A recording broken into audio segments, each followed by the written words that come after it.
Hello, everyone, and welcome to a new episode of Hoops with Coop. I am your host, Noel, and today I wanted to do something a little bit different and give you my my top five favorite basketball players of all time. Not my top five who I think are the best, but my top five personal favorites. I just want you guys to get to know me a little bit more in the sense of what I love, and obviously, I love the Wizards from the first episode, but there's a little bit more to it in regards of like who I like and who I grew up loving that really helped me get into the game.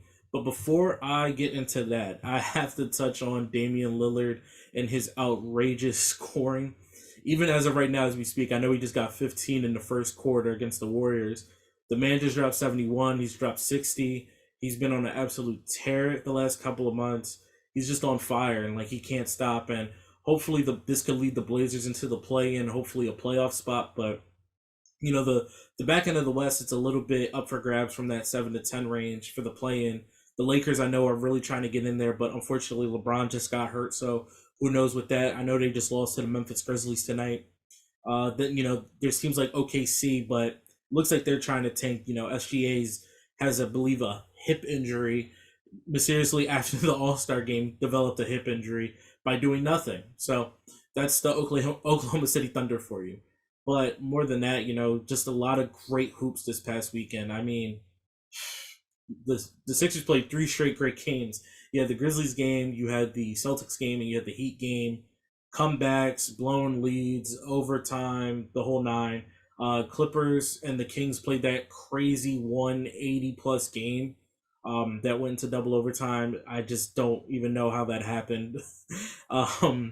Then you had the Nuggets playing the Clippers. That went into overtime. Just another great game. Just so much great basketball as of late after the All-Star break, which is something that we really needed because it felt as though that the NBA was becoming a little bit watered down in a sense. It just felt like the game was being a little bit diluted, and it just sucks. And the whole load management stuff, and kids coming to the game not knowing if their favorite players are even going to suit up until tip off. It hurts the product, and the product has been hurting for a little bit. But this past weekend was really good. Unfortunately, though, it's not all good because Adam Silver is thinking about trying to implement the Elam ending to overtime games to, cut back on minutes for players, which is just ridiculous. God forbid these players play overtime games now. If you don't know what the Elam ending is, it's implemented in the All-Star game, which is so after going into the fourth quarter, you will have whoever has the most points going into the fourth quarter. You would add in a certain amount of points to that. So for the All-Star game, they do 24. So you have to whatever the score is at the end score that you need to get, whatever that is, you have to play up into it, and there's no clock, there's nothing. So if you're the closest, you would get whatever, you get the advantage, but no one really likes it that much. And to have it for an overtime game would be terrible because why do we want a game to end on a free throw? And I'm not saying games don't end on free throws. Obviously they can, but not like this, You're 1 point off, you hit a free throw, wow, game's over. There's no chance for the other team to hit a game-winning shot. There's no chance for the team to play some defense. It just becomes, oh, I got fouled, I'm going to the free throw line. It's a stupid idea, and this is just coming down to Adam Silver really not being that good of a commissioner. I was listening to Bill Simmons earlier, and it's just he's like a substitute teacher. He's like a stepdad who's not around, and everyone's kind of running amok, and he's just like sitting there just absolutely doing nothing. And we finally get some good basketball played, and he might want to change it. Who knows? Collective bargaining agreement might be getting close to an agreement because it could get ugly if a lockout was to ensue. But who knows? Outside of that, real quick, just on Dame and his crazy great run of games. Tonight's games were but hey, it's a random Tuesday. We're not gonna get every night. We're not gonna get a great slate. It just happens. But who knows? So that's just I wanted to touch on that a little bit about the landscape of what's been going on post All-Star break. Luckily, it's been pretty all right so far. But I really wanted to do a top five of my favorite basketball players of all time. As you know, I'm a Wizards fan. That's the one thing you've learned from the first episode. I love sneakers. You've learned that as well. But I really wanted to touch on my top five favorite players of all time, just because we all have our favorites. I know people that love Dame. I know people that love, Allen Iverson. I know people that might say Charles Barkley's their favorite, and it's just fun to be like, I love that guy. Like I grew up on that guy, or like now I can watch that guy play all the time, and it's like a good thing to reminisce in a sense. So I wanted to reminisce just a little bit and give you who I grew up loving or who I love at the moment. So coming in at my number five spot, it's Michael Jordan. Now, obviously, Michael Jordan is either one or two greatest of all time. Me personally, I have him as one. I know I'm 25, so I really didn't get to watch MJ, but I was obsessed with Michael Jordan still growing up just because I wanted to learn everything about the man.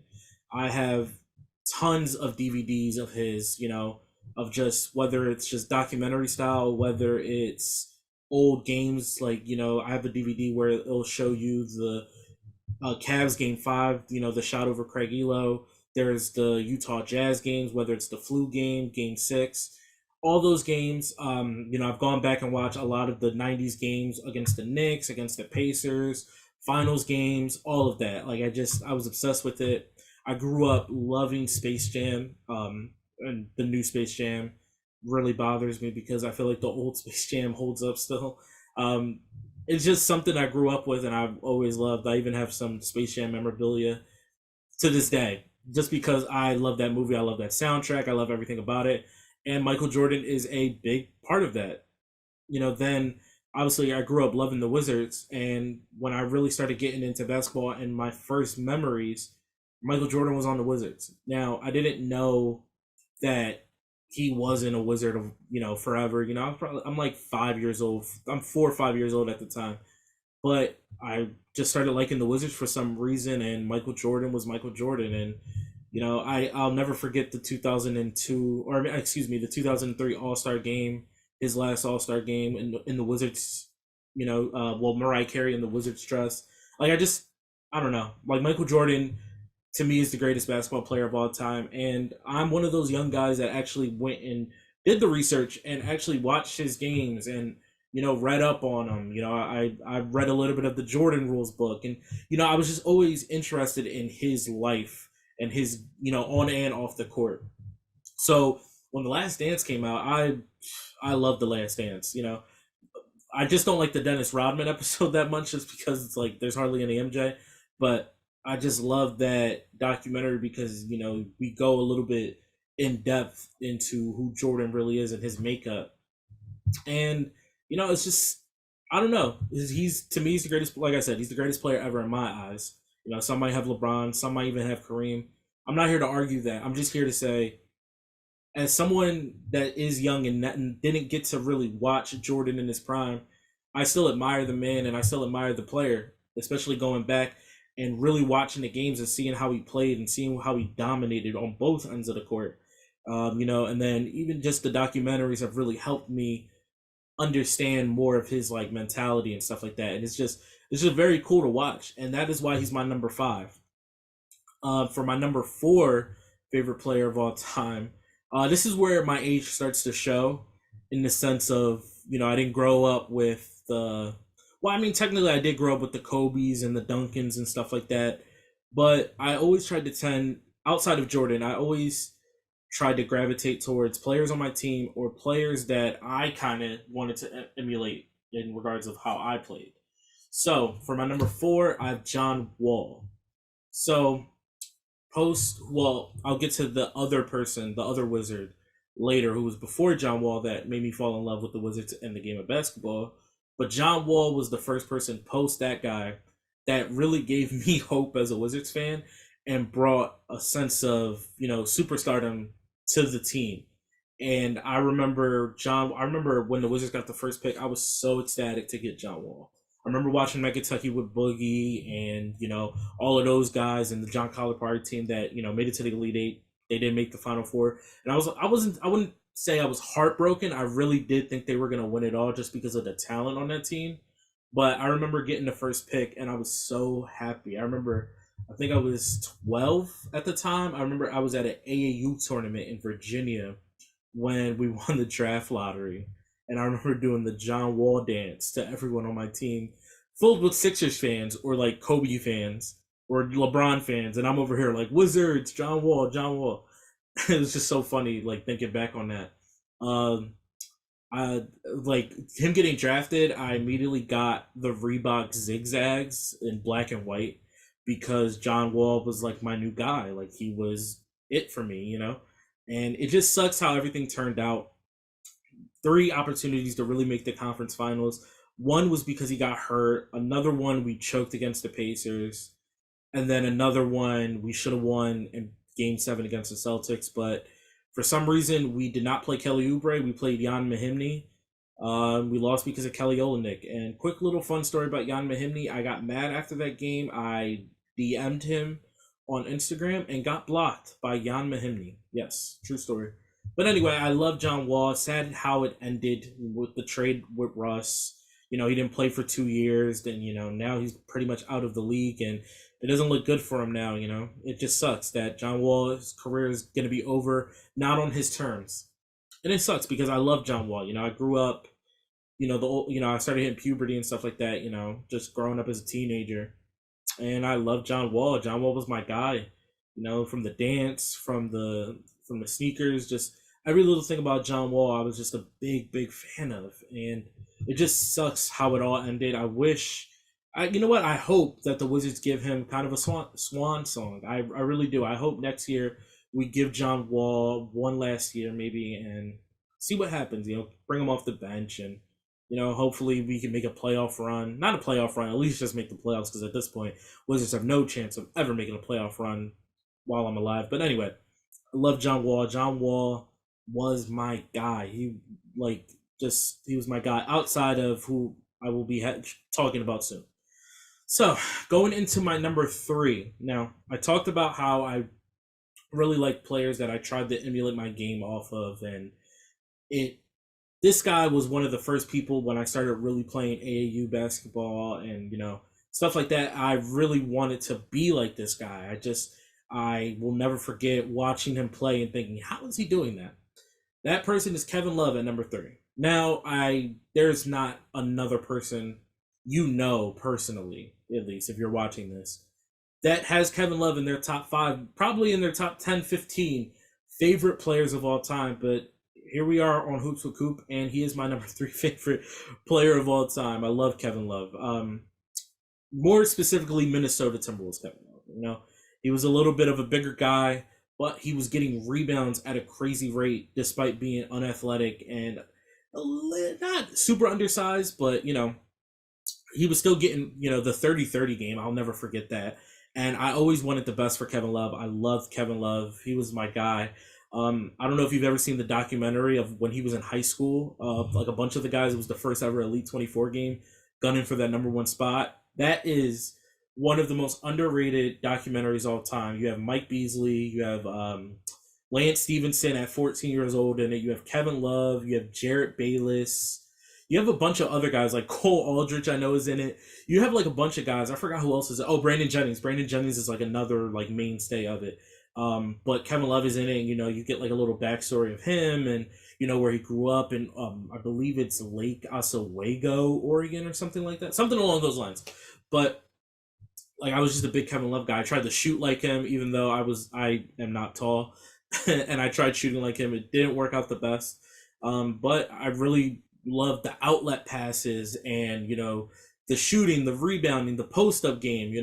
I've never been a good defender playing basketball, and he wasn't either. So everything about it, I loved Kevin Love, and he was my guy. I just really wanted to be him. I always tried to get the number 42. Unfortunately, someone on my team was like pretty much grandfathered in of getting 42 since he was like 6 before I joined the AAU team, so I can never get 42. I ended up picking a different number for one of the people that are coming up soon. So it just sucked. It sucked not getting 42 because Kevin Love was my favorite player for a long time. It just sucked when he went to Cleveland. And, I don't want to say LeBron ruined him because they won a championship, but he wasn't able to be himself anymore. And, I feel like, and when he lost a lot of weight, I felt like he wasn't the same either. And it's just like, man, what happened to the Kevin Love from Minnesota? And he never regained that form. He never, became the 30-30 guy and all of that stuff. It never came out, never came out again, and dealt with a lot of injuries. Now he's on Miami after getting bought out by the Cavs. And, his career is winding down. And I kind of distanced myself a little bit from Kevin Love, especially when he went to Cleveland, because I went through a stretch of, not really wanting to cheer for the super team and all of that stuff. So it was hard to cheer for Kevin Love for a while, and I kind of grew apart from him. I grew a little bit closer to John Wall. The only reason why I have Kevin Love ahead of John Wall, though, is because, like I said, I really wanted to play like Kevin Love. From the outlet, like for me, throwing an outlet pass was my favorite thing to do. Why? Because Kevin Love did it, And Kevin Love, his middle name is Wesley because his dad played with Wes Unseld, who is a Wizard, and his son is currently the Wizards head coach. All comes full circle back to the Wizards for a lot of these plays. So that is my number 3 favorite player of all time is Kevin Love. Now, for my number 2 favorite player, he's a current player at the moment. He will probably finish at number 1 by the end of his career, to be honest. A lot of people might be surprised that he's my number 2, people that know me personally, but he's my number 2 just because he's still going and he can work his way up to 1, but I didn't grow up and the nostalgia factor really isn't there. But this is another player that I like to say I try to emulate my game off of, but, I'm just kind of at the park or whatever, with my friends, and I try to do what he does, and it never works. Number 2, Nikola Jokic. Now, some people are going to listen to this and say that's cringe. You know who you are. But Nikola Jokic is my favorite player of this current generation. And he might go down as my favorite player of all time. The passing, I'm a sucker for passing. I'm a sucker for post players. That's just who I am. He can't jump. I can't jump. He could rebound, and stuff like that, but he can't jump. He's not athletic. He can't really play defense with the best of them. He's very below average at defense. And that is me to a T. Passing, I love the pass. Like, that's like my favorite thing. I hate scoring. Jokic has said he prefers the pass over scoring, so ding ding right there. But just watching him play, it's something to marvel at. A lot of the times I'm watching him, I'm just in awe because of his IQ on the court and how he can get all 4 of his teammates in the right spot. He knows where everyone is going to be at every given moment. And he's always there to make the right play, whether it's to score, whether it's to pass, whether it's to pass so the other guy can make that pass to the corner or make that pass out to the wing. Nikola Jokic is just a magician on the court. Mike Malone, in the Clippers game, they asked him, who does Nikola Jokic remind you of? And Mike Malone used to be an assistant coach for the Cavs in the first era of the Cavs with LeBron, and he said obviously they're different players, but their IQ and how they see the game, Jokic is very similar to LeBron. And I started thinking about that from the passing of knowing where everyone should be on the court and knowing where the defenders are going to be placed. It is true to at least to a certain degree. To me, Jokic is the greatest passing big man of all time. I don't think it's a debate. If you want to make a case for Arvydas Sabonis, if you want to make a case for Bill Walton, if you even want to make cases for Vlade Divac and Chris Webber, sure. But to me, Nikola Jokic is the greatest passing big man of all time. Super efficient too, shooting 64%, averaging a triple-double. The team is, last time I checked, 23-0 or 24-0. Since if he gets a triple double, and I think they've won 29 straight games going back to last year when he's gotten a triple double. So it's not stat padding, Kendrick Perkins. He's not stat padding. Okay, he's not doing this just to do it. Okay, he's not just going out there and be like, I need to get a triple double. No, it's actually translating to winning. Like, they do not lose when he gets a triple double. I'm trying not to get angry. I'm trying not to go on a rant because I'm very defensive when it comes to Jokic because he is easily my favorite player as of right now. I hope he wins another MVP. Then again, I kind of don't because I don't want the debates and stuff like that, and I don't want too much pressure on him when he goes into the playoffs. At least make the Western Conference Finals, Jokic, please, so I won't have to hear any slander. Because if he loses in the first two rounds, I have a leg to stand on, but I don't have two legs to stand on. Let's put it that way. Anyway, love Jokic. He is my second favorite player of all time. Now, coming in at number one, I don't know if a lot of people would have this person in their top 5, top 10, top 15, top whatever. The guy's never even making the Hall of Fame. I know, crazy to think about. But I used to wear his jersey number all the time. I have multiple T-shirts of him. Um, I will be trying to get his sneaker very soon. They brought it back finally, thank God. Um, but it's the man himself, Agent Zero, Mr. Hibachi, Gilbert Arenas. As you know, I'm a Wizards fan. The first person that really got me into the Wizards, outside of Jordan, because it was at the tail end, and there was no real winning, and he's more known for the Bulls. For me, it was Gilbert Arenas. Gilbert Arenas, I as soon as I started really loving basketball, I was attached to Gilbert Arenas. And to this day, I'll defend him and say his peak is better than a lot of players of that generation's peak. To me, Gilbert Arenas' peak is up there. He had a 3-year run of being a top 3 to top 4 guard in the league. He was not afraid to go toe to toe with the LeBrons, the Kobe's, the Chris Pauls. He was not afraid of those guys, and he was able to hold his own. I'll never forget when he was able to beat Kobe. I'll never forget stuff like that. And dropping 60, I'll never forget stuff like that. To me, Gilbert was amazing. I'll never forget when he hit the game-winning shot to beat the Bulls, and we won that series. And it was the first time the Wizards got out of the first round, I believe, since '79. And Gilbert was the reason for that. And, it sucked that he lost to LeBron all those times in the first round. And it hurt because I really wanted the Wizards to be great. Gilbert Arenas was my guy, and I wore number 0 for it. Even though like I said, I love players that I could try to emulate my game off of, but with Gilbert, I know I couldn't. But at the end of the day, Gilbert will forever be my favorite player unless Jokic somehow surpasses him, which there is a really good possibility. I even have like a little Gilbert Arenas figure I found at like a thrift store for $5 that's like half broken, but I got it because it's Gilbert Arenas. I had his jerseys. I had 2 different jerseys. I had the blue jersey and the gold jersey that a lot of people thought were ugly, but I thought were pretty cool because I was a Wizards biased fan. So Gilbert Arenas,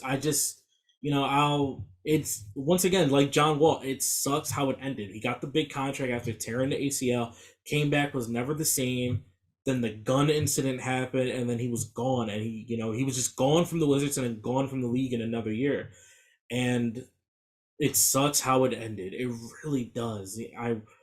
I'm just so happy that he's now back in a sense of, with his podcasting, and he's on social media, and, he's not, I wouldn't say necessarily he was hiding, but he's not a mystery in a sense, especially, he's opened up about like the gun stuff, and he's always been a clown. And I think that was the biggest issue with him, was his lack of maturity.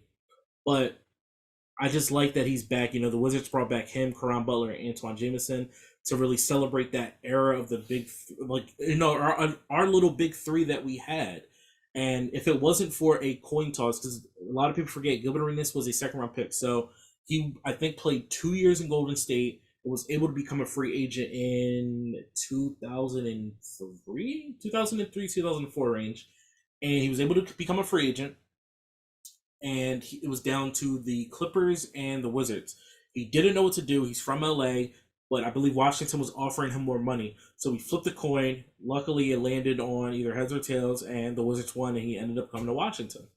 That's the story of Gilbert Arenas coming to Washington.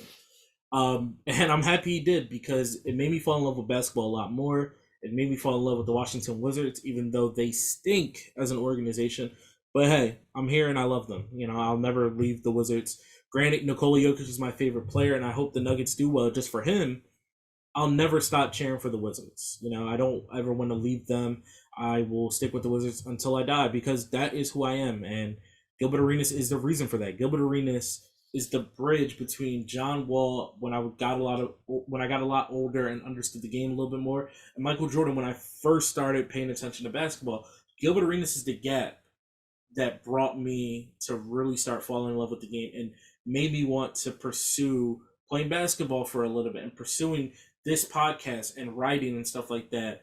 Gilbert Arenas, granted, it's odd because it's Gilbert Arenas and the Washington Wizards. And, if you know me personally, I am nothing like Gilbert Arenas. I don't have any of his personality traits. But if it wasn't for Gilbert Arenas, who knew? Who knows what I would be doing right now? Gilbert Arenas is the person that made me fall in love with the game of basketball. It is what it is. People have Kobe. People might have Iverson. People might have Shaq. People might have Duncan. People might have Dirk. People have LeBron. People a little bit younger than me have Durant. Me, I hate Gilbert Arenas. To each their own, I guess. But that was my top 5 favorite basketball players of all time. I'm very happy now that I got that off my chest. Got to know me a little bit more. Please like and subscribe to the channel. Leave in the comments who are your top 5 favorite basketball players of all time. Do a top 5, do a top 3, do a top 10, do a top 100 if you want to. Just leave a comment. Please subscribe to the channel. Please go like this video. Go check out the new TikTok I created of Hoops with Coop. Please go and check out all the other YouTube channels from the Cooper Sports family. Also, join the Discord where we talk sports all the time, where we make bets all the time. Please join in. Definitely run up the subscriber count, please. I really want to make it, make more videos, make a little bit more content, but I need some support. But yeah, thank you for joining into another episode. I had a lot of fun coming up with this idea and really talking about my favorite players. But that is the end of this episode. Take care. Have a great rest of the week. And please keep watching some hoops. Hopefully, we get some more good games coming. Take care, everyone.